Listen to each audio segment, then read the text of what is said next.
playing out on the streets of the Argentine capital right now after a pensioners' protest turned violent.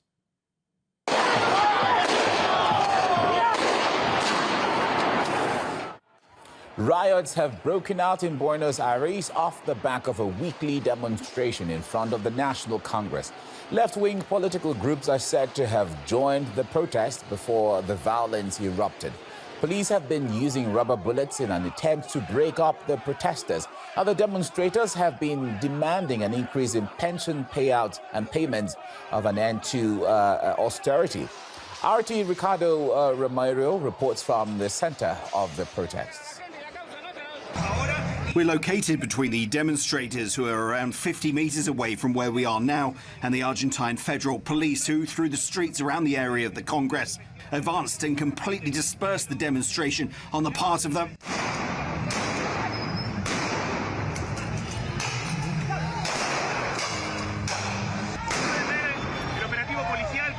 The police demonstration is advancing through the streets. Officers on motorcycles completely dispersed the demonstration that was taking place in the vicinity of the Argentine Congress, thus preventing it from reaching directly the area of the Legislative Palace. There are reports of people being detained, of people being injured. You can hear flashbangs and see the police coming through. The motorcycles are still advancing and police are firing rubber bullets to force back all the demonstrators, regardless of whether they were a pensioner or a supporter of the usual weekly protest by the pensioners in the Republic of Argentina.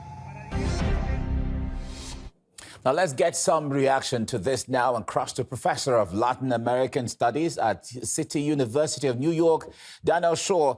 Professor Shaw, it's good to have you join me right now. So we are witnessing scenes of chaos in Buenos Aires. Can you share with us what caused the escalation of the violence in the streets of the Argentine capital? Greetings, Mike. I just returned from Argentina last week. This is a country that we are accustomed to seeing as one of the more prosperous countries in the hemisphere.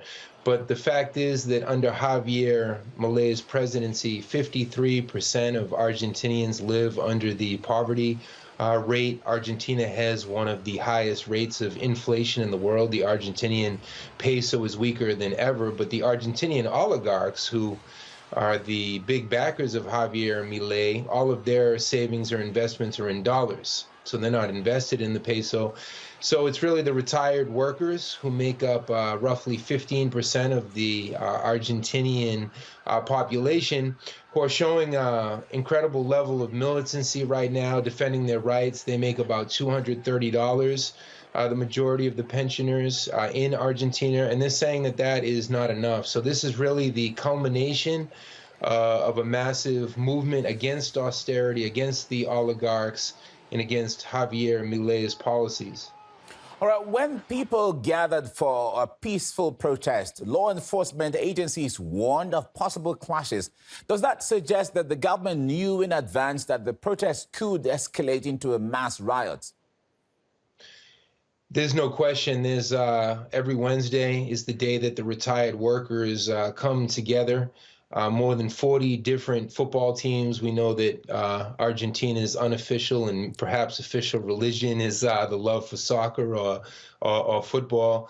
More than 40 football clubs came into the streets in solidarity with the pensioners, as well as the most massive trade unions from across the country. There are solidarity rallies as far away as Mendoza and in the south of Argentina. Javier Milei said that he was going to rule according to populist mandates. He made all types of promises. Of course, he's a well-known friend of Donald Trump and of Elon Musk. He has his trademark chainsaw, to symbolize his cuts to the pensions, to other social benefits. And the people of Argentina have had enough. I think we're going to see more of these militant clashes in the upcoming weeks and months.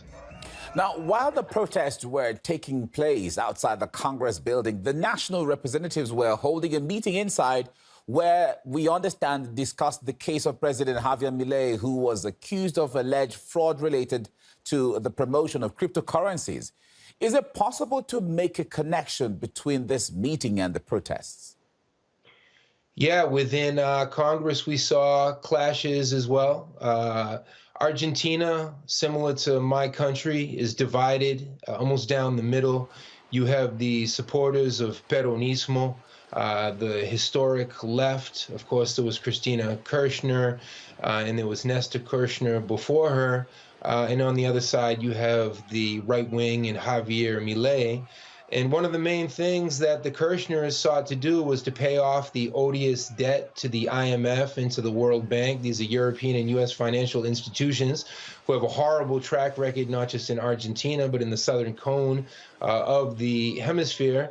And what did Javier Milei just do? He just signed on to more odious debt, another 10 to $20 billion loan that, of course, the Argentinian people will suffer a great deal from, because they'll be charging these interest rates for years to come, long after Javier Milei has retired to Israel, to the Zionist entity, where he promises he'll retire. This is a huge supporter of what's going on against the Palestinian people, and a huge backer of U.S. foreign policy. All right, thank you so much for your insight. Daniel Shaw, Professor of Latin American Studies at City University of New York. Thank you. Thanks, Mike.